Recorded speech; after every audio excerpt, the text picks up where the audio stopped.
Welcome to BGP Music Live. Salut, c'est Lokura pour BGP Music Live. Est-ce que vous pouvez présenter le groupe pour ceux qui ne connaissent pas? Alors, je vais peut-être me lancer, vu que je suis le plus ancien. Vas-y. On s'est formé en 2003, donc ça fait un petit moment. On faisait plutôt du metal hardcore à l'époque. On n'a pas trop perdu de temps parce qu'on a fait un premier EP en 2005, enfin qui est sorti en 2005. On a enregistré un premier titre, je crois, en 2004. Donc voilà, on a plutôt enchaîné. Premier album 2008, je crois, de mémoire. Deuxième album 2012 avec un line-up différent et après un plus gros gap en fait jusqu'au troisième album là qui va sortir le 4 novembre, donc 2022, 4 novembre. Et parce qu'on a eu pas mal de changements de line-up qui ont beaucoup ralenti le groupe, mais voilà, on n'a jamais arrêté et le style a un peu évolué. Je dirais qu'au départ c'était plutôt metal hardcore, voilà, vraiment base metal avec pas mal d'influences hardcore. Après c'était un peu plus métal en fait sur le deuxième album, mais je pense que c'est vraiment métal en fait sur le dernier, quoi qu'on me dit que ça sonne un peu hardcore, donc je sais pas. On attend les retours. Moi, je mets plutôt métal moderne, voilà, parce qu'il y a des éléments en plus. La guitare est plus grave, il y a du chant clair, il y a quelques parties de synthé en fait qui complètent la production. Donc voilà, on attend les avis pour le style définitif. Lokura, c'est un EP, trois albums, et vous avez trois chanteurs différents sur les albums. Et Ouais, aussi, c'est ça. juste avant, Alex, une chanteuse en live. Ouais, c'est ça. Elle a fait des démos, elle a fait un live. Donc moi, j'ai la chance d'avoir en tête sur certains morceaux deux ou trois versions différentes avec des titres différents, etc. Voilà, c'est un peu étrange, mais finalement, tous ces morceaux-là, ils se retrouvent quasiment tous sur le troisième album. Mais voilà, on les a arrangés derrière, on les a rebossés avec Alexandre déjà, parfois avec des paroles différentes et avec des arrangements différents, parce que voilà, les années ont passé, moi aussi j'ai évolué, même si la base reste la même. Je suis accordé plus grave, par exemple, et puis peut-être écouter d'autres choses, j'étais peut-être moins intéressé par la brutalité en soi, en fait, et plus par le fait de faire des chansons, quoi. Donc, globalement, c'est un peu l'idée sur le troisième. D'accord. Je me rappelle, il y a Alex qui est arrivé il y a 4 ans. Quand on était collègues à Ouais, Casto, il avait passé une démo, vite fait, un brief. c'est vrai, il y avait Attends, une des premières démos comme ça du troisième album. tu as vu ce qu'il avait passé? Non, non, D'accord. ce que je t'avais fait écouter, c'était une démo de test d'enregistrement sur un notebook que j'avais fait avant d'intégrer Lokura. Et, euh, et la question, finalement, c'est quoi? Oui, je suis arrivé en 2017. En 2017 au sein de Lokura, donc ouais, voire début 2018. Ouais, je Et, crois. et à partir de là, ouais, pendant 4 ans, on a bossé. Il a fallu que je me mette un peu à niveau, parce que j'avais un manque de pratique et puis un manque de rigueur aussi sur certaines façons d'aborder le chant. Donc bon, j'ai bien sué, j'en ai chié un petit peu, mais du coup, je suis arrivé à un niveau qui est, je trouve, satisfaisant, même s'il faut jamais être complètement satisfait et toujours chercher à aller plus loin, plus haut, quoi. En tout cas, en termes de bagage technique, que ce soit en chant guttural ou en chant clair, ouais, j'ai pu mettre quand même à un niveau qui touche le professionnalisme, quoi. Ouais, je trouve qu'il y a plus de diversité qu'avant, quoi, dans Lokura. Mm. Ah bah, fatalement, j'ai mis un petit peu ma patte. Après, PJ aussi était assez ouvert sur ces questions-là et on arrivait à trouver des compromis vraiment intéressants au sein de cet album, tu vois. Là, le dernier Ouais, arrivé, c'est le bassiste. Et ouais, au c'est niveau, ça. du- et au niveau du line-up, ça marche comment? Parce que vous avez un batteur pour pour l'album, Ouais, c'est batteur ça. session, de C'est Jordan. ouais, c'est Aurélien Ouzoulias. Alors, il fait partie de 40 000 groupes environ. Ça, tout, tout le monde le sait, c'est son boulot, c'est un batteur de session avant tout. Son groupe principal actuellement, c'est la suite de Morgan Ball trio, en fait, avec Christophe Godin, où ils ont embauché une chanteuse pour former The Prize. Donc, ils tournent beaucoup, en fait, avec eux quand ils tournent. Au moment où on a fait l'enregistrement, lui il était beaucoup dans les enregistrements parce que suite au confinement, lui, il n'a pas tellement tourné, ou même pas du tout, en fait, pendant des mois, ce qui était son activité principale. Et heureusement, il avait un studio, en fait, il avait fait un studio dans sa maison et qui a pas arrêté d'enregistrer des morceaux, des albums, des EP, etc. Donc c'était bien pour lui parce qu'il a pu garder son activité vraiment de musicien. Après, il sera pas, voilà, il est pas dispo tout le temps. Nous, il y avait joué déjà sur le deuxième album, sur The Time to Do Better, il y a 11 ans quand il avait enregistré. Et on avait fait des lives avec lui aussi. Donc c'était pas juste pour l'album et on prend forcément un autre batteur derrière, quoi. C'est possible qu'on joue avec lui. Après, il s'est un peu éloigné de la région parisienne, donc c'est moins pratique en fait pour se voir rapidement. Mais voilà, c'est pas fermé non plus en fait. D'accord. Donc là, vous allez sortir Distorted Truth chez Crimson Production. Ça se passe comment la signature sur le label? Bah écoute, je pense que eux, ils débutent un peu en fait là-dessus. Après Mike, il a de l'expérience parce que c'est le chanteur de Destinity, il sait un peu comment ça fonctionne. Donc voilà, après on se cale sur des choses sur la promo, on essaie de faire un peu en symbiose, en bonne intelligence avec le label. Après, moi je pourrais répondre que dans quelques mois en fait après la sortie, etc. pour voir voilà, pour peut-être faire un bilan de tout ça, sachant qu'il travaille sur ils me le disent comme ça. En tout cas, il travaille pas mal sur le digital parce que c'est important. Enfin, quand je dis digital, c'est sur le distribution streaming, etc. Donc il y a des choses à faire à ce niveau-là. Donc nous, voilà, c'est vrai que les choses sont moins cloisonnées maintenant que peut-être qu'il y a quelques années entre groupe et label parce que tu es obligé de marcher un peu la main dans la main. C'est-à-dire que toi, tu fais tes vidéos, le label en fait aussi pour la promo, ils font du graphisme, nous aussi on en fait. Voilà, enfin, on met la main à la pâte, on essaye de faire à chaque étape, quoi. D'accord. Et vous avez fait une campagne crowdfunding assez originale avec des figurines Lego aussi? Ouais, c'est ça. Alors, ouais, je sais pas si on en refera beaucoup des campagnes de crowdfunding parce que ça paraît pas, mais c'est quand même beaucoup de boulot enfin, si on veut le faire correctement, hein, autrement que juste de faire une page et puis de faire un appel comme ça aux dons.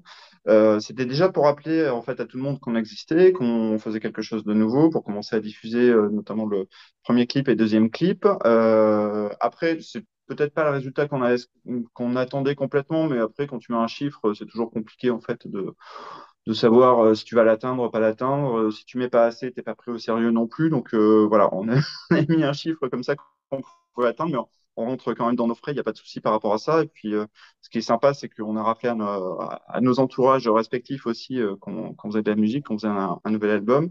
Et on a fait un t-shirt exclusif qui est sympa, qu'on doit recevoir aujourd'hui, je crois. Alexandre pourra peut-être nous Il est à confirmer. la maison, c'est bon. Ah, c'est super, c'est magnifique. Je ne les ai pas encore vus, les exclusivités aujourd'hui. Et donc, ouais, a priori, ils sont sympas. Donc, voilà, ça permet de faire tout ça, ça permet de faire de la communication aussi. Voilà, franchement, c'est une expérience. Voilà, comme pas mal de trucs dans le groupe, j'ai un peu suivi comme ça de A à Z, mais c'est vrai que, bon, voilà, entre le moment où on l'a lancé et finalement le moment là où on va envoyer tout ça, c'est quand même pas mal de boulot, quoi. Enfin, un, un petit boulot d'entreprise, quoi, en fait. Voilà, il y a vraiment ce côté-là. Après, il faut qu'on sache faire aussi. Voilà. Et donc, on a fait un peu, voilà, des préventes de notre côté. Et ça nous paraissait intéressant au niveau communication de commencer à lancer la communication sur l'album par ce biais-là. C'est plutôt une bonne expérience au final, hein, quand même. Elle est venue d'où l'idée des figurines Lego? C'est une idée de Flo, notre bassiste. Il avait eu l'expérience de faire ça avec sa nana, de faire des figures Lego à son effigie, peut-être dans un Lego Store ou un truc comme ça. C'est le genre d'idée, on essaie parfois quand on discute de trouver des choses originales, ce qui n'est pas toujours évident parce qu'il y a beaucoup de choses qui ont été faites dans la promo de groupe. Et Flo a sorti cette idée-là, on a accroché, on a essayé, donc ça a été si tu savais le casse-tête que ça a été pour essayer de trouver chaque élément qui nous fasse à peu près ressembler à chaque membre du groupe. En tout cas, moi je trouve qu'il y a un élément qui est assez extraordinaire, c'est celui-ci, tu vois. Donc si tu regardes bien, c'est le petit gobelet Ah oui, oui, ben oui, important. Starbucks de notre guitariste qui est addict Ouais, au café. sinon la figurine ne peut pas survivre en fait toute seule sans le gobelet. Voilà, c'est l'accessoire indispensable. Non, non, on a bien rigolé à faire ça. Après, voilà, hormis le côté fun, et ça venait d'une discussion à trois où on s'est dit, allez, on le fait, au moins, ça va être rigolo.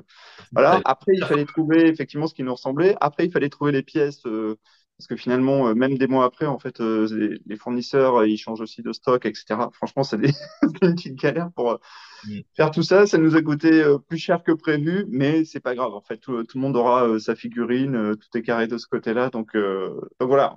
Bah, c'est toujours pareil, ça demande un peu de boulot, c'est pas voilà, ça se fait pas comme ça non plus, mais le tout c'est que les gens l'aient directement en fait et que pour eux en fait ça réclame pas plus d'efforts que ça, quoi.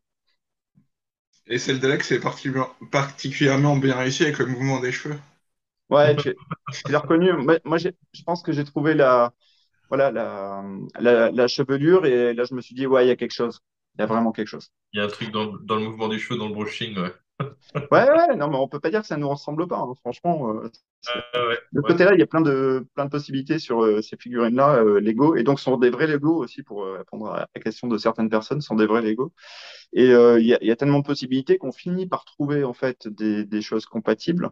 Mais même sur la dernière version, voilà, on a dû switcher de pantalons, de choses comme ça. Donc l'essentialité, l'idée y était, et il y a des petits détails qu'on a dû switcher parce que voilà, on les trouvait plus ou des choses comme ça. Mais c'est pas des choses auxquelles on fera attention directement et ça reste super cohérent et super chouette. Est-ce que vous serez amené à en refaire, par exemple? Est-ce que tu n'en as pas commandé, c'est ça? Je suis pas sûr, je suis pas sûr. Je pense que tout ce qui est comme ça, crowdfunding, je pense que ça, il y avait un côté exclusif et je suis pas sûr qu'on les refasse. Voilà. Après, si tu veux les références pour les commander en Slovaquie ou ailleurs, je les ai. Je pourrais te les passer. Un peu loin, la Slovaquie. Yeah. On peut me parler de la thématique de Distorted Truth? Parce que là, en plus, vous êtes passé par différents chanteurs, donc différents textes. Ouais, alors différents textes, oui. C'est-à-dire que moi, les textes que j'ai écrits, parce que j'en ai écrit certains, c'est pas. Bah voilà, je passe pas mon temps à écrire des chansons, mais j'aime bien ça. J'aime bien les placements, bosser sur les placements, des choses comme ça. Donc j'avais bossé parfois directement sur des démos. Il y a des choses qui se retrouvent comme ça, vraiment sur l'album. Parce que Alexandre y adhérait aussi, hein, bien sûr. Et après, il y a pas mal de textes d'Alexandre aussi qui a réussi Je crois qu'il en a signé 5. Et puis voilà, il y a deux ou trois qu'on a un peu co-signé parce qu'on a mis notre patte en fait dans les textes de l'autre pour compléter, pour trouver des solutions. Et il y a pas de thématique générale, en fait, Distorted Truth. Le titre, moi, je l'avais trouvé après, en fait, j'avais proposé au reste des membres du groupe. Pour moi, c'est un titre super ouvert. Voilà, en soi, je trouve que c'est plutôt un titre sympa parce que ça peut correspondre à plein de choses. Ça peut correspondre à des thématiques comme Void Factory, où on parle de l'addiction aux réseaux sociaux, le fait d'être, voilà, c'est les personnages sur la pochette qui est happé, en fait, par la lumière de son téléphone portable et dont l'esprit se désintègre un peu, en fait, en pixels. Et il y a des choses comme ça. Après, ça peut s'appliquer à plein de choses. Et ensuite, voilà, c'est plutôt, si tu as des questions peut-être chanson par chanson, on peut t'expliquer. Il y a des choses vraiment plus personnelles. Il y en a une, elle est inspirée d'un comics. Voilà, il y a des choses par contre assez diverses en termes de thèmes de chansons individuelles. Ok. Alex, c'est quoi les chansons où tu as participé au niveau du texte? Alors, on a Void Factory, In Vain, pour ceux qui sont sortis. J'ai écrit Defiled. Bon, quand j'ai écrit, évidemment, PG a à chaque fois eu un œil à viser dessus pour m'aider à mettre une bonne rythmique dans les chansons, sur les placements. C'était assez primordial, en fait, en termes de mon expérience que j'avais, qui m'a permis de les rendre plus efficaces. Il y a eu quoi aussi? Il y a eu Think Twice, Murder One. Et il y a quoi Alors, d'autre?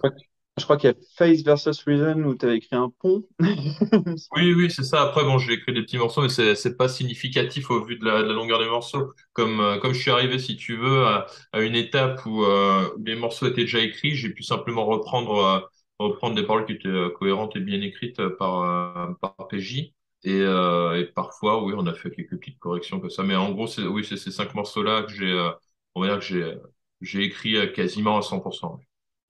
D'accord, donc tu as Ouais. quand même pu mettre. Ah, il y a Berserker's Master aussi.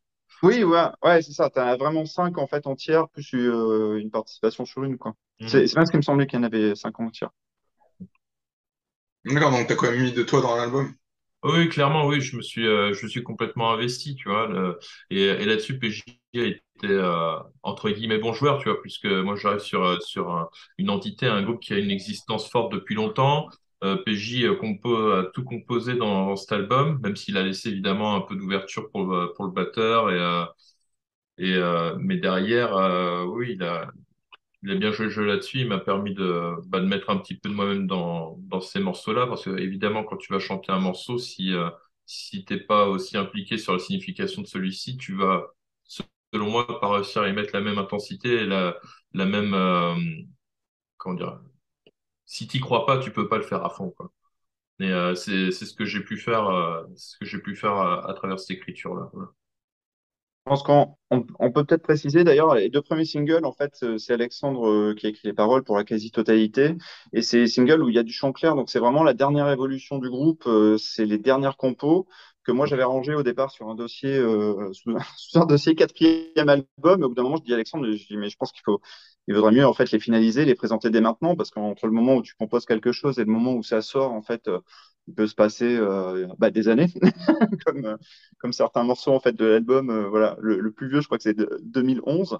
Et donc voilà, on a décidé en fait finalement de mettre en avant la version la plus récente du groupe. Et franchement, c'est là où c'est le plus intéressant, c'est quand on a des échanges comme Void Factory. Moi, j'avais trouvé le refrain qui me manquait, des choses comme ça en fait. Et c'est là, franchement, le processus de composition, il est plus sympa en fait quand il y a comme ça des va-et-vient entre les musiciens, qu'on arrive à faire des compromis intelligents. Moi, je trouve que c'est le plus agréable. Après, ça n'empêche pas de pouvoir construire un morceau de A à Z tout seul, mais voilà, il faut que l'autre personne, Alexandre, ait joué le jeu pour ça, pour le coup, s'approprie en fait le morceau et puis le trouve cool en fait pour lui en apportant des petits trucs à lui aussi, quoi.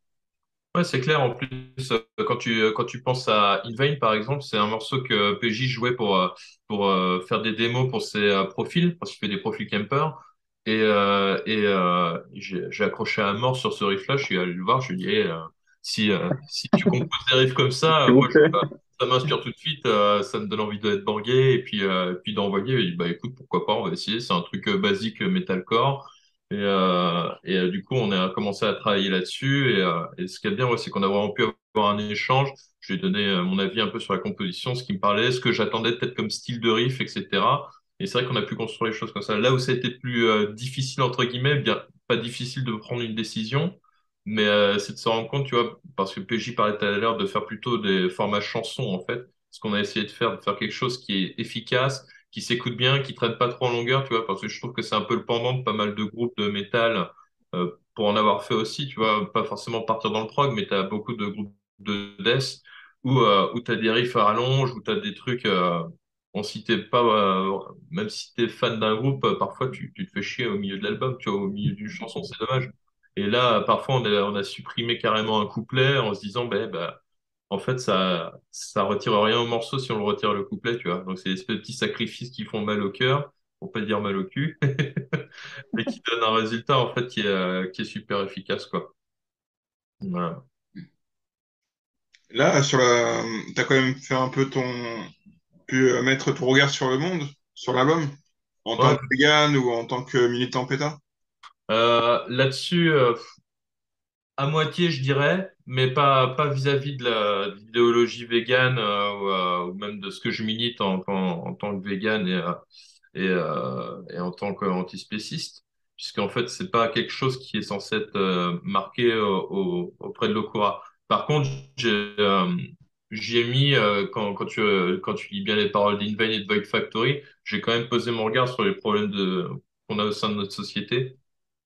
In Vain, par exemple, ça va faire des références par rapport aux problèmes écologiques lourds qu'on a et le fait d'essayer de se battre en vain à faire entendre ces problèmes-là au sein de notre société. Mais en fait, ça regroupe tellement de thématiques, tu peux interpréter ces textes-là de 10 façons différentes et elles sont toutes justes, si tu veux. Mais après, les raisons qui vont te dire qu'on est dans une situation merdique, elles sont variées, tu vois. Moi, j'y mets, enfin, chacun peut y mettre entre guillemets un peu ce qu'il veut dedans, mais tout le monde est d'accord pour dire qu'il y a un truc qui cloche. Et, Ouais, j'ai l'impression que tous les gouvernements mettent des œillères dès que ça parle d'écologie, tu vois. ah bah, Moi, ils veulent c'est un pas. peu le grand problème, je crois, aujourd'hui, tu vois, et c'est pour ça qu'on fonce dans le mur. C'est que beaucoup de personnes veulent pas regarder, peut-être parce qu'elles ont peur, peut-être parce que ça semble insoluble. Des personnes qui sont pas directement impactées vont se dire, c'est pas possible, c'est pas si réel que ça.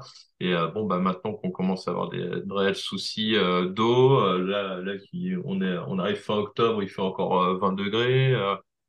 Peut-être des questions qui doivent se poser un petit peu, tu vois. Donc bon, moi, c'est des choses qui me touchent personnellement assez fortement, tu vois. Je me sens impliqué dans ces problèmes-là, bon, bah, moi, j'en parle toujours autour de moi, tu vois. Comme je suis dans un environnement aujourd'hui où tu as des gens qui croient pas du tout, c'est des personnes un peu, comment dire. qu'on pourrait cataloguer de la droite dure, des cathos, des trucs comme ça. Donc, je suis confronté à des gens comme ça tous les jours. Mais bon, en prenant le temps de discuter, les idées font un peu leur chemin et les gens s'ouvrent, en fait, finalement. Quand tu arrives à exprimer tes idées calmement et que tu fais pas justement de l'idéologie ou quelque chose d'un peu trop marqué comme ça, que tu as un discours cohérent, en fait, finalement, les gens peuvent l'entendre. Mais après, bon, ça reste une chanson, ça reste du métal, donc évidemment, moi, j'y mets un peu la rage de pas pouvoir faire entendre ce genre de message profond et hyper important aujourd'hui, tu vois. Pour ça, tu vois, j'admire vraiment des groupes comme Gojira qui arrivent quand même à garder en soi des valeurs et qui essaient de porter dans la musique qu'ils font, d'essayer d'utiliser leur image pour faire quelque chose de plus profond et de plus grand qu'eux-mêmes, tu vois. Si j'ai le choix, je préfère faire de la musique et écrire mes textes comme ça. Ok, et au niveau, ça s'est passé comment? Au niveau de ton approche de chant dans le quoi? C'est toi qui as amené l'évolution au niveau du chant clair? Au Et niveau du différents chant clair, niveaux. alors, ouais, au niveau du chant clair, j'avais un réel travail à faire. J'avais des capacités sous-jacentes, mais j'ai clairement pas une maîtrise de la technique vocale. Et après moult discussions avec PJ et discussions, il a pas eu à me convaincre, je savais que j'avais besoin de prendre des cours de chant, mais à un moment où il a vraiment fallu que je fasse le pas pour des choses toutes simples, tu vois, c'est que sur le second album, il y a des notes de chant clair, enfin semi-saturé chant clair, qui montent assez haut et que je suis incapable de toucher de base.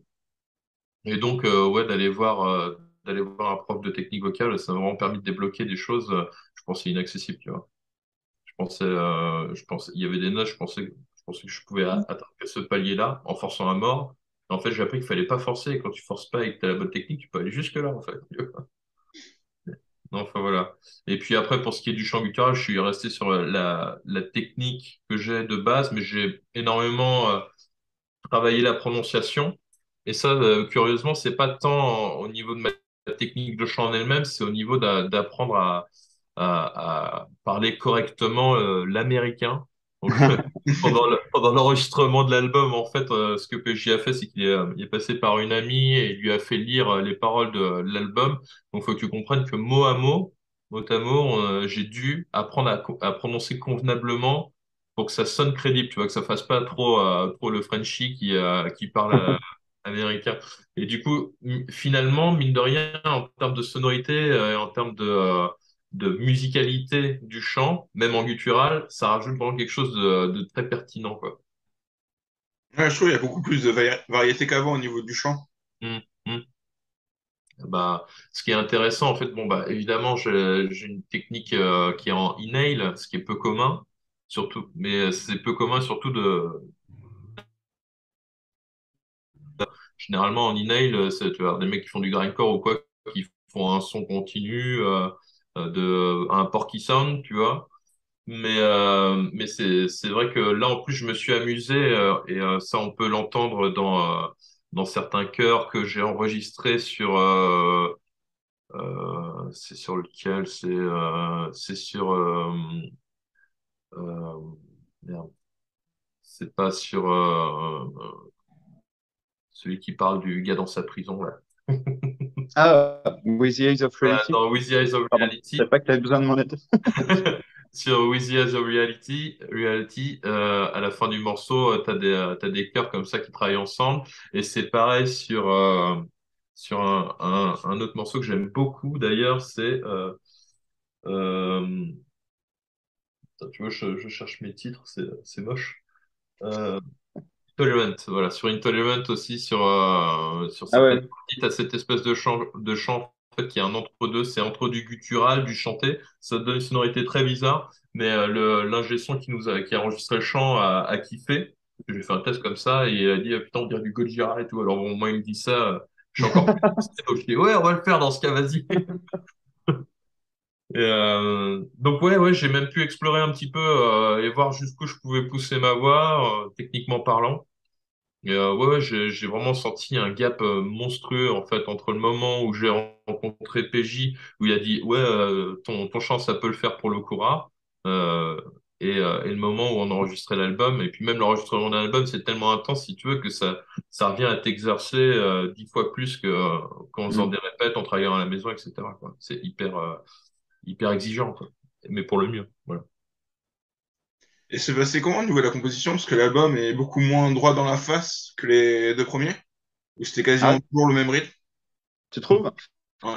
Bah écoute, la composition, elle s'est pas mal étalée dans le temps, en fait, comme je disais tout à l'heure, le morceau le plus vieux, c'est With the Eyes of Reality, qui a été un peu repris après. Voilà, il y a une partie plus moderne, en fait, à la fin, des choses comme ça qui ont été rajoutées ensuite. Et la base du morceau, c'est ouais, 2011, hein, je crois que j'avais sûrement même les paroles, en fait, à l'époque. Donc, ça n'a pas tant bougé que ça. Et finalement, je trouve que ce qui est bien, c'est que ça se fond quand même dans l'album. Et puis après, voilà, il y a eu différentes choses avec différentes phases de composition. Et même jusqu'au presque dernier moment, hein, notamment sur le chant, sur des mélodies, des choses comme ça, il y a des choses qui ont un tout petit peu bougé. Voilà. Mais moi, je suis content d'une chose, en tout cas, c'est que même les compos, alors les plus récentes comme In Vain et Void Factory, finalement, elles rejoignent les plus vieilles comme Witchfinder, je pense qu'elle est assez ancienne, With the Eyes of Reality aussi. Berserker's Master aussi, il y a des riffs en fait d'un ancien bassiste qu'on avait conservé avec son accord évidemment, qui est crédité sur l'album. Et voilà, il y a différentes phases de composition et c'est sûr que pour la prochaine sortie, que ce soit un EP en fait ou un album, euh, ça sera sûrement différent parce que ça sera une période forcément plus courte en fait de composition. Mais là, je suis content qu'au final, on arrive à quelque chose quand même de cohérent en ayant une période de composition en fait aussi large que ça. Mais ça arrive souvent en fait, hein. Moi, je lis des interviews de groupe où ils reviennent parfois sur des vieux riffs, des choses comme ça. Même Dark Tranquillity, j'avais vu qu'ils avaient fait ça sur des vieux riffs. Et donc voilà, ça fait du neuf avec du vieux, c'est bien aussi, moi je trouve. C'est vraiment quelque chose que je trouve très kiffant dans cet album, justement, c'est que t'es pas sur une rythmique linéaire, t'es pas sur un style constant, et je trouve ça très agréable de passer d'un morceau qui est très rentre-dedans, comme le morceau que j'ai évoqué juste avant, Intolerance, et à côté de ça, tu vas avoir en fin d'album Defied, qui est très mid-tempo, mais qui est quand même bien rentre-dedans. T'as des morceaux comme With the Eyes of Reality, qui est presque du thrash metal, tu vois, tellement il est... Enfin, moi j'ai l'impression de faire des couplets à la Metallica là-dedans, tu vois, même le refrain, même si c'en est pas. C'est, ouais, moi je trouve ça très intéressant en fait cette variété qu'on a dans l'album. Ouais, parce que tu n'écoutais pas forcément les mêmes choses il y a 11 ans que maintenant, au niveau Non, des inspirations. c'est clair, c'est clair. Après, moi, je pense que j'ai une variété de groupes que j'écoute et que j'aime, j'apprécie, qui est extrêmement large. Ça va du hard rock à l'ancienne, genre Ozzy et Black Label Society, que j'aime particulièrement, que j'affectionne, à ce que j'écoute maintenant, que j'ai découvert, on va dire, cette année. Ça va être du Periphery, du Monuments. Je vais écouter Dark Tranquillity, j'écoutais déjà, mais peut-être des trucs un peu plus vénères. Euh, bon, je saurais pas te dire. En fait, maintenant, j'ai des playlists Spotify, je les saigne et j'ai J'aime. du très brutal comme du plus mélodieux, voire du rock un peu plus soft, quoi. Mais bon. Ah si, en ce moment, j'ai une grosse phase Ghost. J'écoute ça dans la bagnole, j'adore. Ouais. Tu t'es fait prendre. Ouais, je me suis fait attraper. Mais tu sais, ça me rappelle comme Night Flight Orchestra. Ouais, en moins bien. Ouais, on va dire ça, on va bien. Non, c'est vrai. Mais Et tu vois, justement, parce qu'ils ont un peu ces sonorités un peu années 80 et j'aime ouais, beaucoup. Ça me complètement. frappe, Ouais, c'est dingue. moi, je me suis fait prendre il n'y a pas longtemps sur Spotify et il y avait un morceau de Ghost que j'aime moyennement, presque par principe, même si en live c'est plutôt pas mal, mais ouais, le chanteur est pas hallucinant, mais le groupe tenait bien la baraque. Ouais, ouais. Et effectivement, moi j'adore The Night Flight Orchestra, j'écoute tous leurs albums en fait en boucle, notamment au boulot. Et ça a enchaîné un jour sur un titre de Ghost et je me suis dit, tiens, c'est un peu moins bien produit, mais c'est sympa quand même. Et c'était Ghost. Voilà, mais je préfère The Night Flight Orchestra dans le style un peu aware, Ouais, années 80. je suis Voilà. d'accord, c'est vrai qu'ils envoient mieux. Ouais, moi aussi, je préfère, surtout en live. Ouais, ouais, ouais, clairement. Ouais, je les avais vus à Paris, c'était carrément bien. De toute façon, les groupes comme ça qui se composent de quelques pointures, ça envoie toujours du lourd. C'est comme Chicken Foot, tu vois, t'écoutes Chicken Foot, tu dis, bon, ok, le mec, c'est des brutes, quoi. Et est venu d'où l'envie de mettre plus de variété, plus de cœur dans le groupe? Je pense au fur et à mesure, et il y a des choses en fait très très récentes, hein. Vraiment, je rappelle encore une fois, mais sur In Vain et Void Factory, donc il y a des refrains en chant clair. Il y a une partie en chant clair aussi sur Intolerant, ce dont tu as parlé un peu, Alexandre, même s'il y a parfois du guttural derrière, etc. Mais il y a du vrai chant clair, c'est-à-dire que je sais pas, moi j'avais pas envie de la jouer hypocrite en faisant un truc moitié saturé ou alors de remettre du saturé tout le temps sur le clair pour le masquer un peu, etc. Moi je trouvais ça bien en fait de l'assumer complètement. Mais par rapport vraiment quand on parlait du timing de composition, ça c'est quand même plutôt récent en fait d'intégrer déjà du chant clair parce qu'Alexandre se sentait capable à ce moment-là et on était confiant en fait sur le fait de le mettre sur l'album comme ça. Mais non, non, mais c'est assumé et je préfère autant en fait que ce soit complètement assumé le côté même catchy, mélodique du truc, ça ne me gêne absolument pas. Ce que je trouve bien, c'est que ça fait respirer en plus, ça fait respirer plus la musique en général. Les riffs de guitare, la basse, la batterie. Ouais, je pense aussi. J'aime Et bien. puis il y a des choses, moi je lis aussi, j'écoute ce que disent certains musiciens et c'est vrai que euh, pour certains morceaux en fait, je vais pas forcément trop en rajouter à la guitare à certains moments parce que ça serait mon style comme plein de guitaristes d'en mettre un peu partout. Il y a des moments en fait où il faut savoir, je pense, jouer simple pour laisser la place au chant. En fait, tout simplement parce qu'à des moments on est un peu en mission d'accompagnement, de faire du gros son derrière pour que tout soit mélodique, s'imbrique bien. Et c'est pas des moments où moi je vais me mettre en avant à faire un riff hyper compliqué, des choses comme ça. Et je me suis pas forcé hein, parce que j'aime bien ça, mais je me suis dit à ce moment-là, non, mais il faut pas que je surcharge en fait du tout. Voilà. Et si un truc simple fonctionnait, en fait, je gardais le truc simple. Voilà. Simple et efficace. Et au niveau de l'enregistrement, ça s'est passé comment? Parce que vous avez fait le chant à Draveil au JC Records. Et après, par la suite, vous avez fait comment? Tu parles du chant ou de tout l'enregistrement? L'enregistrement du chant a été fait à Draveil au JC Records. Ouais, c'est ça exactement. C'est un peu, ouais, c'est moitié home studio, mais on avait surtout besoin en fait d'un endroit en fait où on puisse crier. C'est con, hein, dit comme ça, mais enfin dans le chant métal, on a fait on a fait des démos chez nous.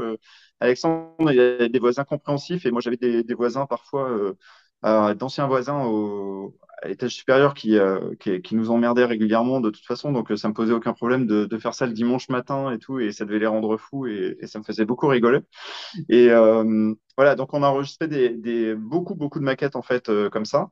Donc beaucoup d'essais, voilà, des trucs voilà, où on bossait, on pouvait galérer sur des trucs, etc. Mais c'est voilà, il faut insister et puis arriver à un bon résultat. Et après, non, pour l'enregistrement, je pense que on pourrait se débrouiller tout seul, mais bon voilà, il y a quand même, c'est bien d'enregistrer avec, je trouve, une tierce personne pour avoir un petit regard quand même sur, et puis une voix supplémentaire pour choisir les pistes. Après, moi, je sais que j'ai un avis systématiquement sur le chant et puis j'ai suivi toutes les sessions d'enregistrement et j'ai vraiment, voilà, si un truc me plaît pas, c'est hors de question que ce soit sur l'album parce que ça me plaira pas une fois l'album pressé, c'est sûr.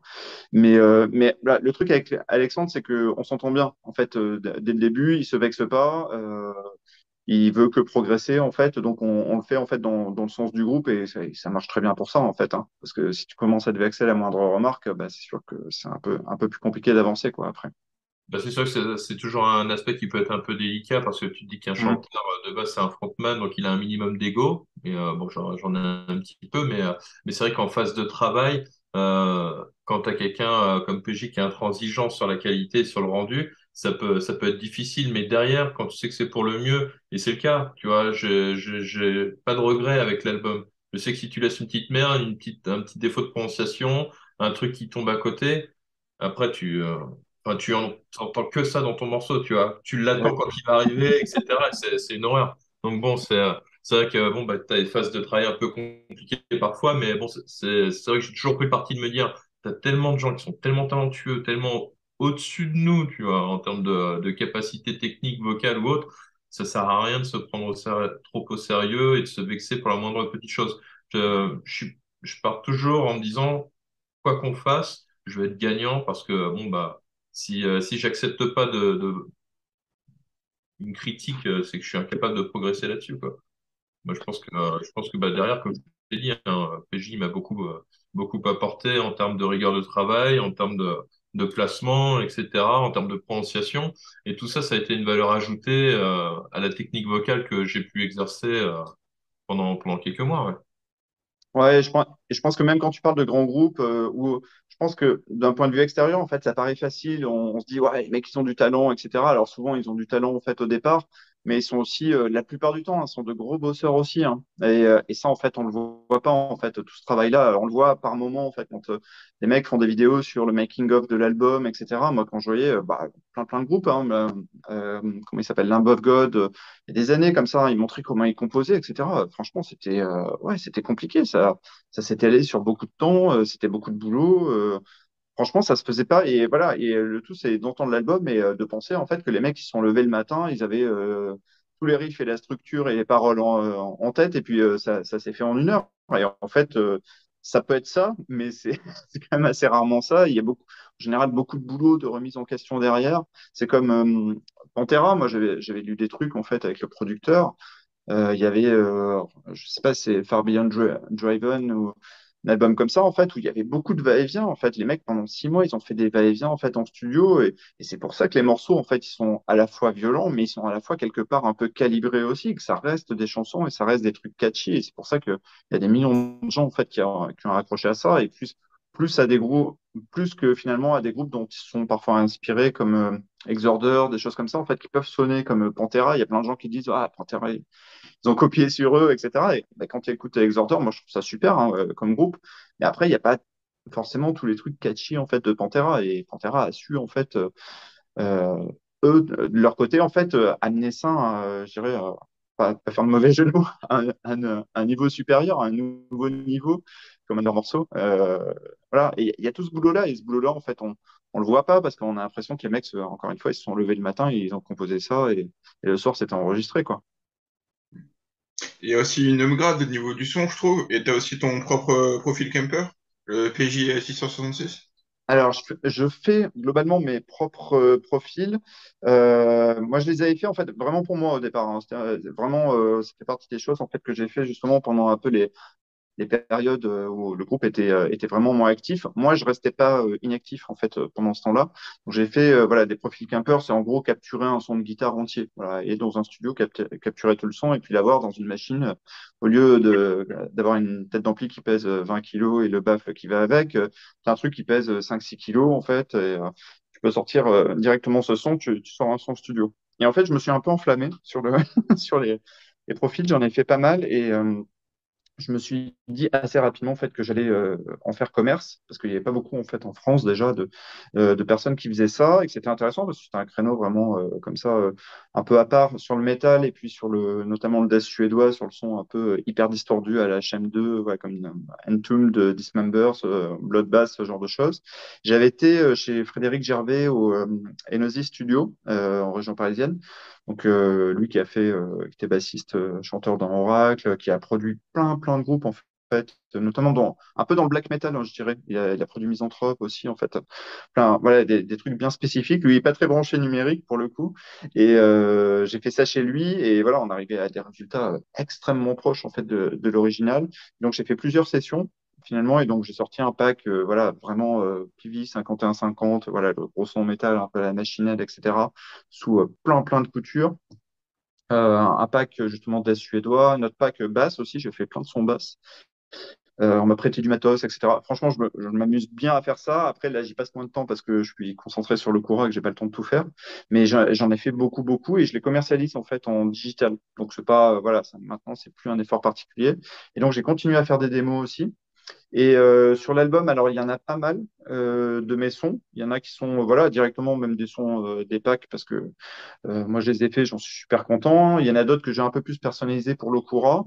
Et au final, sur le mix, Frédéric Nordstrom au Fredman Studio, il a réampé 2 des 4 guitares rythmiques en fait dans son studio, ce qui donne ce son en fait aussi hyper large parce qu'il a fait sur 2 têtes, 2 baffles, à chaque fois 2 micros sur chaque baffle, donc ça fait 4 micros en fait par prise.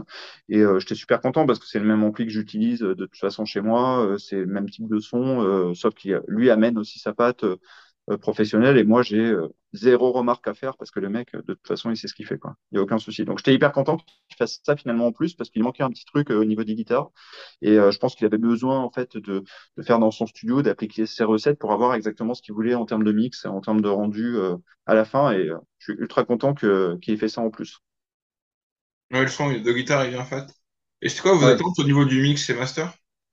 C'était ce que ça a donné. C'était exactement nos attentes. Je sais pas, Alex te dira peut-être ce qu'il attendait lui, je sais pas.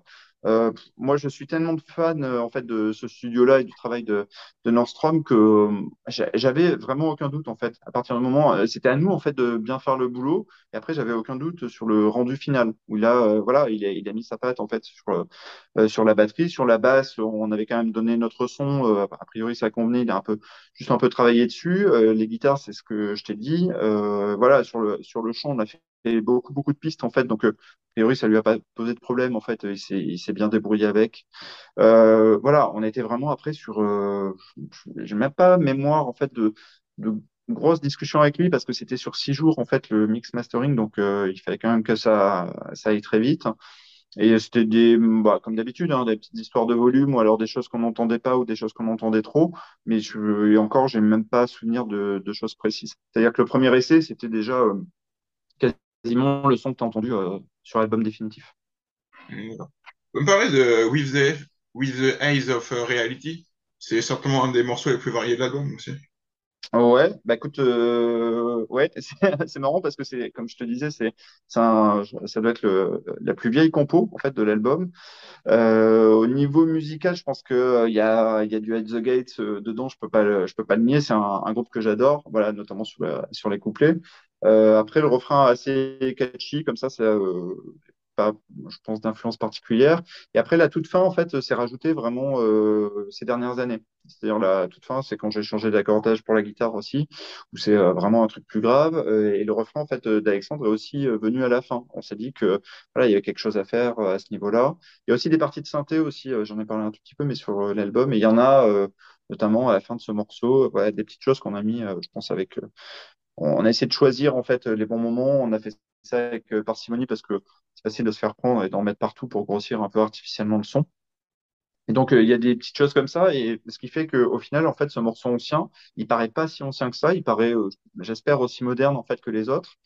Et pour te dire peut-être au niveau des paroles, parce que je les ai écrites, ça parle de quelqu'un en fait qui est en détention, en prison, et qui refuse justement de rentrer dans un cercle vicieux dans lequel certains peuvent être tentés de rentrer, c'est-à-dire de prendre des médicaments, prendre des antidépresseurs, des choses comme ça, des somnifères pour que ça passe plus vite, quoi, en fait, quoi. Sauf que tu sors, peut-être que tu as un peu moins réfléchi, tu as passé ton temps à être abruti par les médicaments. Donc ça parle un peu de ça, et voilà, je pense que Alexandre avait suffisamment accroché pour se l'approprier. D'accord. Comme parler du clip de Void Fight Story, je trouve que sur ce morceau-là, tout se retient bien au niveau du refrain, ça, des gimmicks. Ouais, au niveau du refrain en lui-même, il y a pas mal de gens qui m'ont dit que ça sonnait un peu Fear Factory au niveau de la guitare. J'assume tout à fait. Et c'est bien vu de leur part. Il y a un copain à moi qui m'a dit que ça sonnait un peu Prong. Et ça me va tout à fait aussi parce que j'adore ce groupe. Après, voilà, sur le refrain lui-même, c'est un peu ce que j'expliquais tout à l'heure, c'est-à-dire que moi, j'ai pas voulu surcharger en fait les parties de guitare, et justement pour que le chant en fait soit bien exposé à ce moment-là, et que moi je sois derrière en fait. Voilà, on fait vraiment l'accompagnement, on fait vraiment la rythmique, pourvu que ça reste du gros son, ça reste mélodique. Et peut-être ce que j'ai pas précisé, c'est qu'il y avait un moment aussi dans la composition où moi c'était complètement personnel. Je suis plus rentré en fait dans le travail harmonique, ce qui n'était pas le cas vraiment sur le premier album et le deuxième album où on avait un peu l'approche, disons trash metal. Voilà, c'est-à-dire qu'on était sur une espèce de tonalité globale et on tournait autour de ça. On faisait des chromatismes, ouais, des trucs un peu à la Megadeth, à la Slayer, des choses comme ça. Vraiment trash metal voilà, qui sont un peu mes racines aussi. Et sur le dernier, voilà, il y a peut-être des choses comme ça, mais il n'y a pas un travail un peu plus mélodique, ce qui fait que sur le chant aussi, on savait un peu plus où on allait, quelles notes on allait choisir.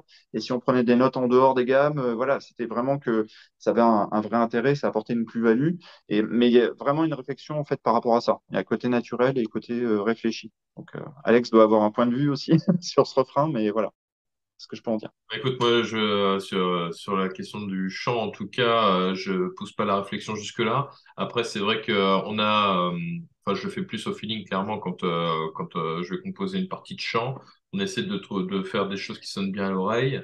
Après, on a fait, en effet, de la correction en termes de gamme, etc. Je me souviens encore des lignes de guitare derrière pour essayer de maîtriser sur mes notes de chant. Donc, c'est assez drôle quand on se retrouve en répète avec nos pistes enregistrées, puisqu'on répète régulièrement à deux, guitare, chant, et puis bon, bah, derrière, on se met une piste batterie, une piste basse enregistrée pour ça.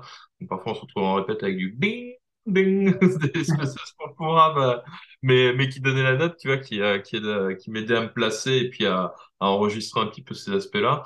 Mais ouais, faut vraiment que tu le vois comme ça, en fait. À la base, j'envoie tout au feeling. PJ faisait une réécoute derrière quand il y a des choses qui le gênaient, il regardait au niveau de la gamme où ça rentrait. Mais finalement, on a tout de même retenu des notes hors gamme sur une veille notamment, je pense, par Mm, exemple. c'est Euh, ça. parce qu'en fait, ça rend bien, quoi, tout simplement.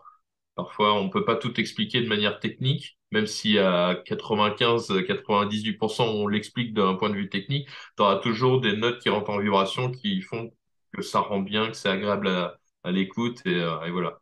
Mais ouais, en fait, je peux même pas t'expliquer comment je vais trouver un refrain, comment je vais le réfléchir. Le truc me vient en tête, je vais essayer de le reproduire. Maintenant que que je m'enregistre comme il faut à la maison depuis des années maintenant. Bah, je vais m'écouter, je vais dire bon, c'est pas exactement ce que j'avais en tête, je vais essayer de le reproduire. Moi-même, je peux prendre ma guitare et essayer de reproduire une ligne mélodique et essayer de rechanter par-dessus. Et puis, bon, après, derrière, on va faire un travail plus intellectuel de placement de notes et d'ajustement sur la gamme, etc. Voilà.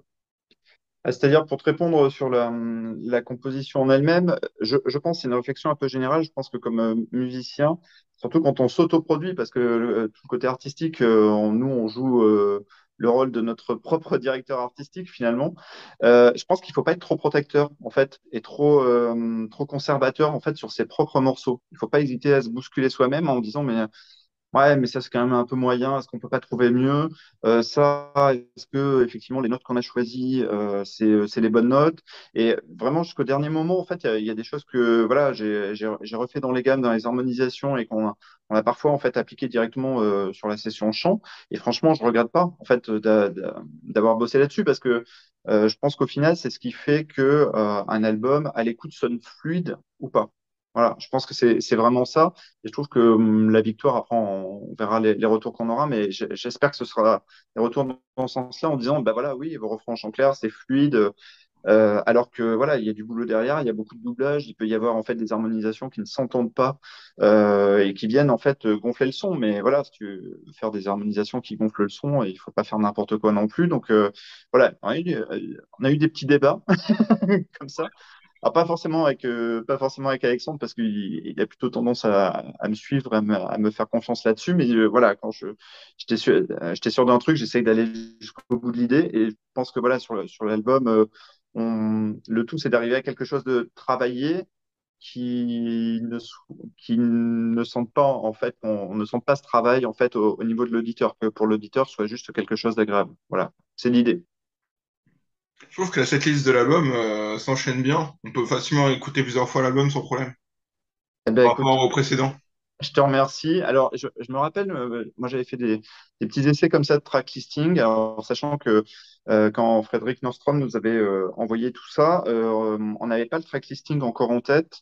Moi, je me rappelais du conseil d'un des guitaristes de Chimera qui a une chaîne YouTube et qui, lui, en fait, conseillait en fait, d'avoir vraiment les titres mixés, voire même masterisés pour faire le track listing à ce moment-là. Et je pense que c'est un très très bon conseil parce que notamment ce qu'il disait, c'est qu'il y avait certains titres où tu pensais que ça allait cartonner, voilà, que vraiment c'était un super titre, ça allait être le meilleur de l'album, et finalement, une fois mixé, masterisé, bah, il est peut-être pas à la hauteur en fait de ce que tu pensais. Et par contre, avec parfois le gros son aussi, les grosses guitares, il y a d'autres titres aussi qui peuvent se révéler. Donc eux, je pense que c'était un conseil dans le sens où ils devaient peut-être enregistrer 15 ou 16 morceaux et puis en sélectionner une dizaine comme ça pour l'album et puis les autres, c'était sorti en fait par d'autres biais. Mais je pense que c'est une approche intéressante. Donc, moi, j'attendais en fait d'avoir tout ça, de tester des track listings. Et ça, franchement, c'est un truc que je pense que tout le monde dans les groupes a une expérience par rapport à ça. Moi, je trouve que c'est un exercice en fait à part. Vraiment, c'est un exercice vraiment indépendant et qui mérite en fait un travail en lui-même. Et pour te dire, moi, j'avais trouvé, voilà, on peut trouver des enchaînements, hein. C'est-à-dire qu'un EP, 5-6 titres, en fait, ça serait vraiment pas un problème pour trouver des enchaînements. Quand tu as 12 titres, c'est compliqué. Et il y a des titres, on a eu des discussions entre nous, hein, comme voilà, je sais clairement qu'Alexandre, il n'aime pas forcément que Defiled, un morceau qu'il adore, en fait, soit plutôt, je crois, le dernier ou à la fin de l'album, en tout cas. Et voilà. Et en fait, il y a des morceaux, en fait, individuellement, ils sont très chouettes. Et par contre, pour leur trouver une place dans la dynamique d'un album, parfois, c'est un peu compliqué.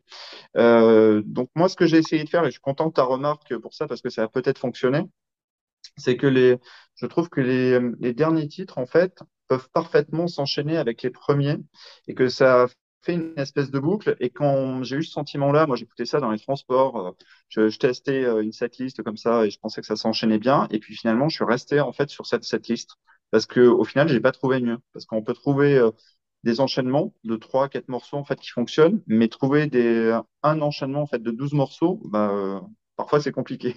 Voilà. Et vous avez une cover de Stan W. Decker et vous voulez raconter quoi avec cette cover? Parce que oui, la pochette, en fait, on a essayé plusieurs pistes de réflexion. Donc, PJ m'a proposé, bon, comme tu le sais, Virgile, je dessine et j'ai un niveau correct, on va dire. Donc, on s'est dit que je pouvais essayer de chercher des idées, quelque chose qui soit parlant avec les titres de l'album. Donc, oui, comme a dit PJ, il a trouvé le titre de Distorted Truth parce que au début, on réfléchissait à prendre un des titres de l'album pour le mettre en un des morceaux, quoi, pour le mettre en titre global de l'album. Et ça aurait Et fait on a bah, déjà fait. ça a été fait, ça se fait souvent. C'est pas que c'est incohérent et que ça marcherait pas, mais on a voulu peut-être voir les choses différemment. Mais le fait est qu'au début, on réfléchissait, on s'est dit, l'album pourrait s'appeler In Vain ou Void Factory, ça rendrait super bien parce que les titres claquent un petit peu quand même. C'est vrai. Et du coup, j'ai essayé de réfléchir parce que moi, ce qui me parlait beaucoup, c'était Void Factory. Je trouvais que ce titre-là rendait vraiment bien. Et donc, j'ai réfléchi à une pochette autour de cette idée-là. Donc, d'avoir un personnage qui se retrouve avec un environnement qui crame, et puis le gars reste quand même scotché sur son téléphone pour absorber par ses réseaux sociaux. Et après, donc, j'avais en tête l'image d'une tête qui part en pixels, quelque chose d'assez, bah, certainement qui s'est déjà vu, tu vois, en faisant mes recherches, j'ai vu quand même des choses assez qui s'en rapprochent, que ce soit sur des pochettes un peu prog ou autres. Donc, donc bon, voilà, j'ai fait quelques schémas, j'ai noté les idées. Parmi plusieurs choix, en fait, plusieurs idées, on a retenu celle-ci, qui paraissait de prime abord la plus stylée, quoi. Et puis bon, bah après, on est allé du côté de Stan pour designer tout ça, lui donner un aspect plus concret et mieux construit. Parce que c'est vraiment un métier de faire une pochette d'album, hein. C'est pas quelque chose qui s'improvise. Ça, je l'ai appris il y a des années en études d'art, quoi, en com. Et, euh, et du coup, en fait, bon, bah, on a donné quelques lignes directives. Je voulais pas partir sur une pochette qui fasse trop, comment dire, dans les styles de groupe de métal, tu vas pouvoir identifier tout de suite, bon, ça c'est du grindcore, ça va être du death, ça va être du heavy, parce que t'as un mec sur une licorne qui va aller défoncer un dragon, je sais pas quoi. Tu vois. Non, Ou le moi, contraire. ce qui m'inspirait le plus en termes de style et juste d'un point de vue esthétique, ce qui m'attire plus, ça va être des pochettes de prog. Alors que bon, le prog, j'aime bien, mais je me lasse assez vite, tu vois, quand j'en écoute. Mais je trouvais qu'en termes d'esthétisme, c'était plus intéressant. Donc on est parti un peu sur cette voie-là. Et en fait, Stan a été assez efficace pour nous. On a, enfin, bah, comme à chaque fois que tu travailles sur un rendu final avec un artiste, de toute manière, il va falloir rediriger, réorienter, dire bah non, ça j'aime pas, ça j'aime bien, tu peux le mettre plus en avant. Voilà le type de texture que j'attends. Puis voilà, ça s'est fait assez vite, assez bien. Il a été très efficace, je trouve, sur ça. Oui, bah aussi. Et au niveau des concerts, vous avez fait un avec le nouveau line-up au Dragfest 2021. C'est ça. exactement. Et là, on est en recherche de concert. Alors, c'est pas un truc. Il y a pas mal de groupes qui vont t'en parler, à moins qu'ils aient déjà un truc de booking, etc. Mais ouais, c'est un travail un peu ingrat que moi je fais un peu au sein du groupe. Mais voilà. Et je sais que ça va prendre du temps de toute façon, parce on revient en fait, on revient sur le devant de la scène. Donc, il y a besoin de refaire tourner le nom, même si on est plutôt pris au sérieux hein, par pas mal de salles de concert chez qui on a joué. Voilà, ils savent que bon, on fait pas n'importe quoi, ils peuvent compter sur nous. Et ça prend un peu plus de temps. Donc, on a sorti, et c'est vrai que quand tu regardes les dates de sortie, parfois de groupes qui sortent voilà, un album, ils sont pas forcément sortis quelque chose en fait les années précédentes, bah, ça prend un peu de temps après le temps que ça se décompte parce que les salles, voilà, les salles elles programment à 6 mois ou quelque chose comme ça. Donc après, c'est des questions d'opportunité. Hein. Moi, je sollicite pour des premières parties, des choses comme ça, des choses vraiment intéressantes et qui peuvent coller à notre style, hein, vraiment pour proposer des plateaux. Et après, on va peut-être remplacer des groupes aussi, parce que parfois, il y a des remplacements à faire. Voilà, il y a un copain qui m'avait écrit, mais c'est impossible de trouver son message pour un remplacement, mais du jour au lendemain avec Atlantis Chronicles, voilà, des choses comme ça. Et du coup, ça n'a pas pu se faire et je ne sais même pas si on était dispo. Mais voilà, c'est en travail. Et puis, voilà, on n'hésite pas à nous contacter parce qu'on est plutôt un groupe abordable. Voilà, même si on n'est pas, on n'est pas dans des conditions délirantes. Voilà, pour jouer. Et c'était comment les retours du Dryfest? C'était vraiment cool. Et c'était le premier concert donc avec Alexandre et avec Florian. Et on avait Jordan à la batterie qui a joué dans plein de groupes. Notamment, il a fait une grosse période avec ETHS en fait, sur un peu la fin du groupe, peut-être pas la reformation, mais en fait avant avec la deuxième chanteuse. Et voilà, et c'était super parce qu'il tape super fort et moi j'adore. C'était vraiment, c'était Bien un aussi. concert assez brutal en fait et ça a permis, voilà, ça nous a permis de tester les choses. Moi, c'était la première fois pour le coup que je jouais avec le camper, avec mes sons. J'étais hyper content parce que je me sentais un peu comme à la maison avec les retours. Florian, c'était son premier concert avec nous. C'était une super expérience aussi. Donc, non, non, super positif. Et puis après, voilà, moi, je connais notamment JP qui fait partie de l'organisation, mais ça fait des années, en fait, voilà, qui lui est basé sur Rouen. Donc, c'était super de revoir des gens comme ça, comme c'est Arnaud de Black Bomba aussi qui parrainait, en fait, le festival. Et puis, j'étais le voir à la fin pour lui dire, mais tu te rappelles, tu étais venu nous voir, premier line-up, dans une cave à Lille, voilà, où il y avait environ 10 personnes, je pense, dont un mec de notre label de l'époque et lui qui jouait. Alors, je sais plus s'il était parti de Black Bomba à ce moment-là, c'est possible. Et c'était drôle parce que je me disais, il y a 10 personnes, mais en même temps, là, il y en a deux. Bon, on n'a pas intérêt à se planter non plus, quoi. C'était- Ça te met une petite pression supplémentaire et c'était rigolo parce qu'il se rappelait de ce concert-là et tout. Et je dis, bah, là, on a évolué, on se fait mixer au studio Fredman, etc. Donc, on va peut-être se recroiser après, il verra notre évolution après sur disque. D'accord, donc pour l'instant, juste la recherche de date, il n'y a pas de choses prévues. Une release Pour party. l'instant, on n'a pas de calé. Après, il y a des trucs en discussion. C'est toujours pareil. Il y a des gens qui t'écrivent en disant oui, on est intéressé pour voilà, un truc en 2023 qu'on va faire, etc. C'est toujours tout le monde fait ça et puis on va pas balancer des moitiés d'infos en fait quand on sortira en fait les infos, ça sera des vraies infos et ça sera bien calé quoi. Ok.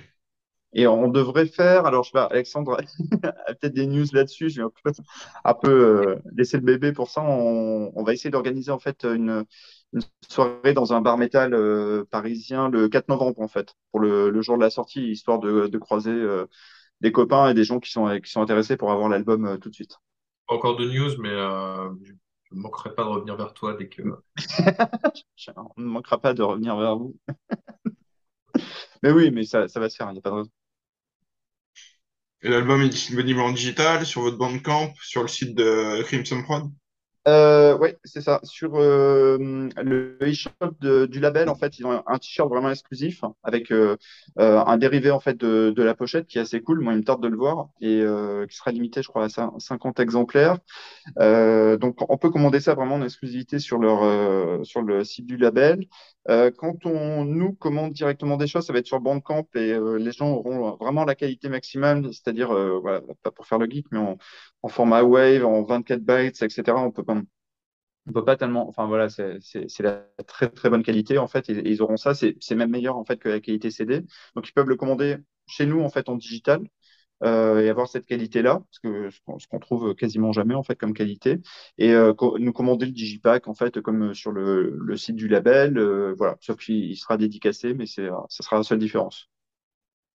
Ok, ça va. Je vous laisse le mot de la fin pour l'interview. Vas-y Alex. Ah, c'est pour moi. Bah écoute, qu'est-ce que je peux dire? Que bon, on s'est beaucoup investi dans cet album, que bah, il nous tarde évidemment de le défendre sur scène, comme l'a dit si bien Flo. Donc on se donne, on répète, on y travaille, et je pense que une fois que tout sera bien calé, bien mis en place, ça devrait envoyer du lourd. Que cet album, il vaut la peine d'être écouté, d'être acheté. J'invite tout le monde, tous ceux qui tomberont sur cette interview, à venir voir ce qu'on fait, parce que c'est pas fini. Et voilà. Comme je l'avais dit, on a composé des morceaux qui donnent juste envie de être bangé, et ça en vaut vraiment la peine. Voilà. Et merci pour cette interview, Virginie. Ouais, merci à toi. À me rajouter, JP? PJ, PJ, parce que PJ. sinon je finis tout de suite cette interview. PJ. Non, j'ai l'habitude. Non, non, mais un peu la même chose qu'Alex. Et puis, moi, ce que j'invite en fait les auditeurs à faire, c'est que ils vont peut-être écouter un ou deux singles, etc. Et que je pense que ça vaut le coup en fait de s'intéresser à l'album en entier. Voilà, qu'ils laissent une chance à l'album en entier, parce que on sait que chez Métalleux, et nous on est les premiers à demander ça. En fait, on aime bien en fait quand même le format album. Je trouve que effectivement ça fait plus sérieux en fait de proposer un album entier, même si on va peut-être picorer en fait des morceaux à droite à gauche pour faire des playlists. J'espère en fait que l'album entier vaut le coup, voilà, qu'il y a des choses différentes en fait à découvrir au-delà des singles, au-delà du côté un peu catchy qu'on a voulu mettre en avant. Et il y a vraiment des morceaux, voilà, il y a une cohérence, mais qui sont dans des choses un peu différentes. Et il y a des personnes qui pourront aimer tel ou tel morceau ou aimer l'album dans sa globalité. Ça marche. Merci à vous deux. Merci à toi. Salut. Ciao. Prochaine. Ciao.